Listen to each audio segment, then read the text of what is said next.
You recount many beatings and Yeah. both psychological abuse.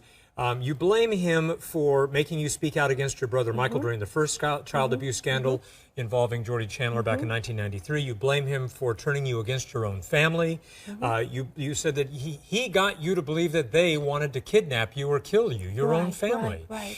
Not so much turning me against them, but not allowing me to speak to them or having any contact with them. I wasn't allowed to use the phone. I wasn't allowed to talk on the phone. If my brothers would accidentally get my number and call me, that was a beating. I would get a beating, so it's like, oh, guys, please don't call me. So it was one of those situations. No one can in any way understand what you must have gone through. No. And yet, many who follow your story, who follow what has happened in the last 20 years, have also said that Jack Gordon is dead. And he can't is. respond to the charges No. that you've brought against him in this book.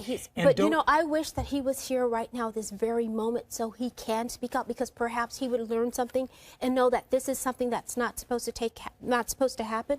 As a matter of fact, when I finally did get the nerve to leave him, he begged for me to come back. He says, please come back to me. Please, please, please, I will give you all your money back. I will never hit you again.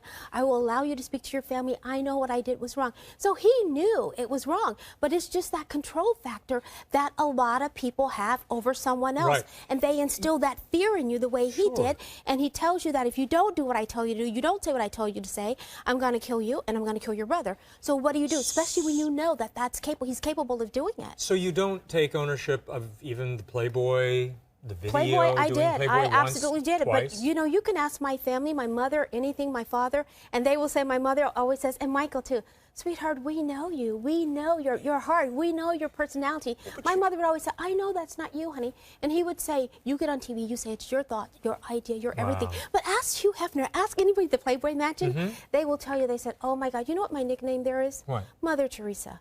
They go, she wouldn't take off anything. She cried, and we had to wait 3 days. And look it like Mother accidentally Teresa slipped. Okay, all right. Meaning the top, I had on a robe and just the little nipple show. But it's basically just the breasts.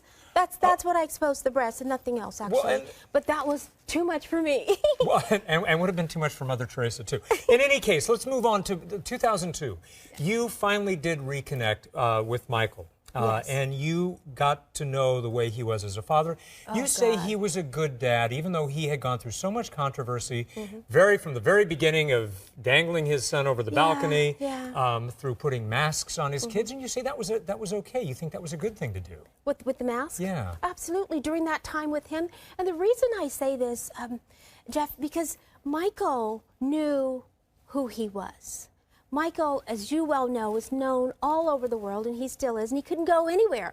And when he wanted to be with his kids, he didn't want the world to know who his kids were. So he would put masks on them, so when they weren't with him, they could still go out and enjoy the world, and the world would know who they are. They would know these are Michael Jackson's kids. So he did it for a very good reason, and it was quite clever, actually, to be quite honest with you. Sure, it was because they could have a normal life when they weren't with him as well.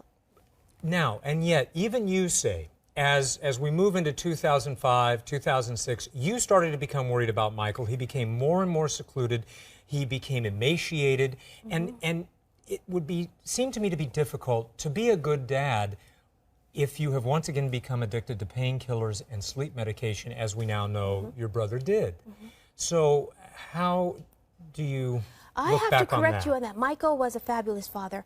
And I'm not saying he wasn't. I'm just trying to understand how the two can go together. I understand what you're saying, but what I will say to you also is that during the autopsy, and the coroners had come to me, of course, and they said that all the medicine that they found in Michael's body was basically what they had injected into him that night. There was nothing prior in his body. So Michael was very clean. He didn't have, it was what they had given him that night is what they found in his body. So as you're saying, he was a good father. He was able to do whatever. He was so sweet. He would make them go to bed and say, no, you've had enough sweet. One sweet is enough. He would just make breakfast for them, do whatever they wanted.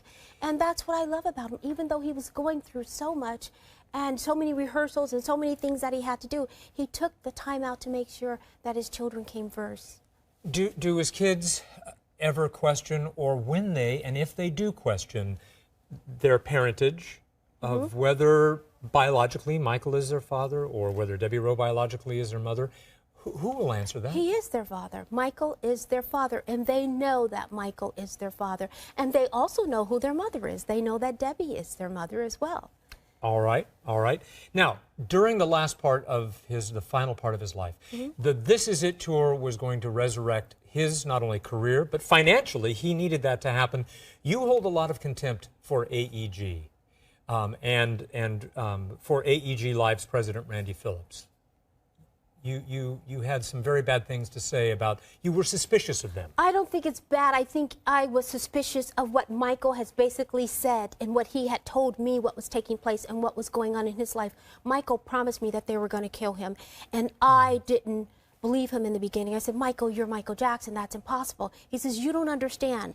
This is what's going to happen to me. I'm not saying he said these certain particular people, but he said they are going to do this to me. And you're still investigating his death. And they did this to him, is what he's saying. They're going to do it to me. So that's basically what I'm saying. So Conrad Murray's conviction is not enough for you. You're still investigating his death. I think it's important that everybody knows what actually happened to my brother. I think they should know what happened to Michael Jackson. People should, his children deserve the right to know. Do you know? Do I know? You say they deserve to know what happened. They deserve to know the truth. I can't tell you verbatimly that I know because I wasn't right there at that very moment when this happened to him. Right. But from what I've heard and what people have said to me, I have doubts. I have doubts. All right.